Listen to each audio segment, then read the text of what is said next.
एकाने मला विचारलं, का रे म्हटले संतांच्या पायाखालची माती कपाळाला लागली की अज्ञान जळून जाय म्हणता, पण त्यांनी मला जरा खोचक प्रश्न विचारला. तो म्हटला संतांच्या पायाखालची मातीच असते आणि आपल्या पायाखालची मातीच असते, मग संतांच्या पायाखालची माती कपाळाला लागण्याची ऐवजी आपल्याच पायाखालची माती आपल्या कपाळाला लागली तर चालत नाही का? काही प्रश्न विचारतात. मी म्हटलं चालेल ना.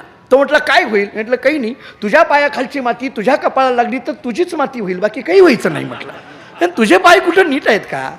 संतांच्या पायात आणि तुझ्या पायामध्ये काही फरक आहे का नाही?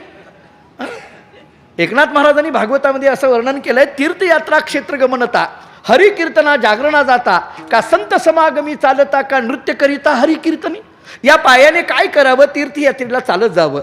या पायाने काय करावं? क्षेत्राला प्रदक्षिणा करावी. या पायाने काय करावं? हरिकीर्तनाला चालत जावं. या पायाने काय करावं? संतांच्या संगतीत 7 पावलं चालावी, किंवा या पायाने कीर्तनात टाळ घेऊन थै थै नाचावं. तर हे पाय सार्थक आहेत. नाचो कीर्तनाचे रंगी, ज्ञानदीप लावू जगी.